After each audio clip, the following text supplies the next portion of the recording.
Welcome to the Abroadcast. Hi, everyone. My name is Ophelia Hernandez. I am the Education Abroad Advisor here at Pacific. And for today's episode, we have... Hi, I'm Raniero. I'm a fourth-year Japanese major with a Spanish and Psych minor. And I participated in the IES Tokyo abroad program over last semester, over spring. And I was at Kondo University of International Studies in Chiba. So how did you decide on this specific program? Well, first I just went through all the different programs that the study abroad offered. So first it was the two exchange schools that we talked about prior that are directly connected with the school. And then I started looking at the different programs across the four major external study abroad programs. And I came across, as I was going through every single one and looking at what they had and offered, it kind of just narrowed down to which one was more manageable money-wise and also budgets and, excursions also, because I really like to just go around and explore. What did you do to prepare specifically for this program? Well, I did a lot of packing. For sure. But besides that, it was also just a lot of mental preparation for myself because it was going to be my first time traveling alone, just anywhere. So have you flown before outside of the country with family, or was this going to be totally, completely your first time? So I've flown out of the country with family, but this would be my first time flying at the time in over 10 years on a plane, and also completely by myself. What was that like? It was at first a little stressful, but still, it was fine overall. I got the hang of everything. Still nervous throughout the whole thing, just making sure that I didn't do anything wrong, because it'd been a really long time since I'd been in the terminals of an airport. So when you arrived in Narita Airport, did you have to find your way to where you were going to be staying at the institution, or was there someone on site to pick you up? They had people on site, so it was an option that you could choose when you were doing all the online paperwork. But yeah, so I had my EPAL actually come, and they were there waiting for me outside.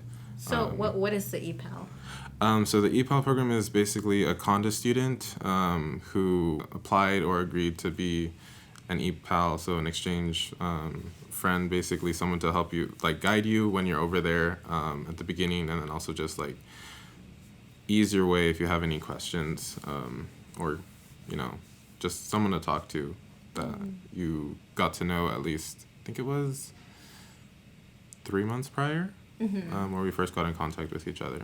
Do you guys still keep in contact? Or? Not as much, just because she's not on social media a lot, but every now and then I'll message her and then my other friends as well. So tell me a little bit more about, is it Kanda?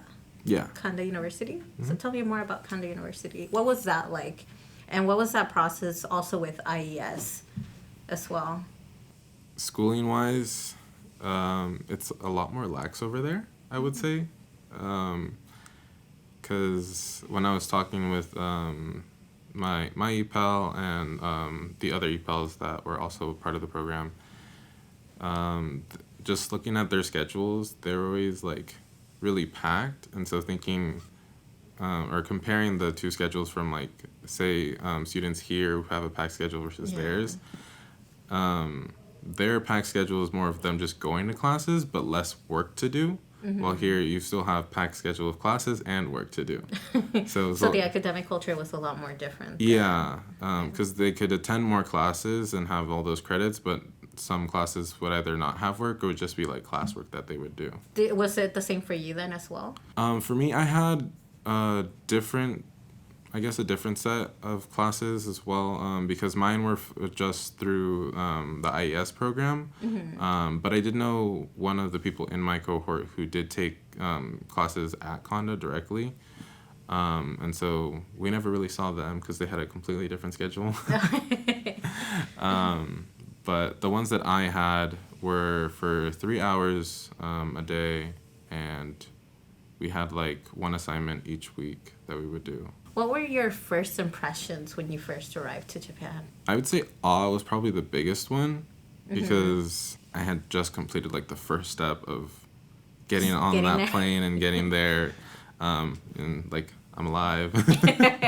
You made it. Yeah. So yeah, I think it was just the really big, just like an awe moment, just like looking through the airplane window, especially because it was also sakura season over there. So you were able to see like a good chunk of just sakura trees surrounding the airport when you're landing. You went at the perfect time. Yeah, no, it was really pretty too. But yeah, so I think that was probably the big part, and then just getting off was like a little nerves, just because like it was gonna be a brand new experience and everything. So What was the housing situation like? so housing, I originally wanted to do like a homestay, but that wasn't an option at the time. So we had a dorm share house that we all lived in, and so some of us shared a room together, and so the rooms were 3 or 4 people to a room. Everyone had like their own room, and it was like a shared kitchen area. Kind of like the Calaveras dorms here. Yeah, So each their own room, and it's just a shared kitchen and living room, kind of? yeah. Some if you had a 4 people room, you only had like the kitchen space, but if you had a 3 people, you had like a dining area with like a table and everything. But yeah, my specific situation was me, one other IES student, and then 2 native Japanese students as well. Oh, what was that like? Like having that U.S. American student, but also having local students there. Like, were you able to make friends with them, or even in general with the locals there?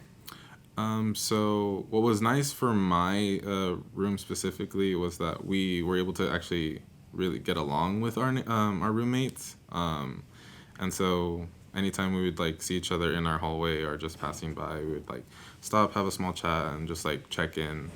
It was also nice to very slowly practice my Japanese with them as well.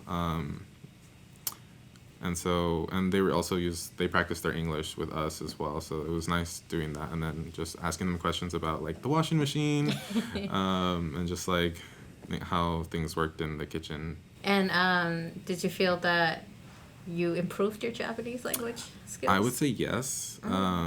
So I would say when I went there, on a scale, I was like maybe like an 8th able to like comfortably speak. And then coming back afterwards, I'd probably say I moved up to like at least like a quarter or more of being comfortable with it and being able to just like get by over there as well. So you went to Japan for the spring semester, Yes. correct? And that started from March. Yeah, so it started from the 28th of March and I came back the 17th of July. During that time, did you see any cultural differences? Seeing a lot of cultural differences? Yes. If I experienced like big culture shock, for me personally, not a lot, because I was exposed prior to a lot of like Japanese customs and like cultural aspects that they have done through like shows that I've seen. And I'm also a big fan of anime, so I watched a lot of that too. So it wasn't as big as it was for some of the other people in my cohort. But there was like small things that definitely did like get me every now and then. But overall, it was like a pretty easy transition for me. What about the societal norms? Or even like, because sometimes even with Japanese culture, there is like a bit of a hierarchy sometimes, or even just like the formal and informal, I guess, manners in a way. Differentiating between using formal and informal speech is rough. Because there's just one, it's always I think a big part of it is like, besides when you really do know when you need to use it for like a teacher or someone who's older than you.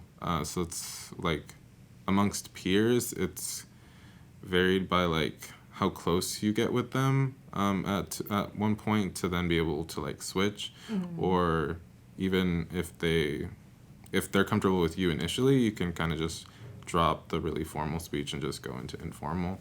So that was an interesting time of just like practicing using informal and formal, but also just like having them correct me when I'm speaking. One, because it was helpful practice to know when I shouldn't be using this, and then also when to.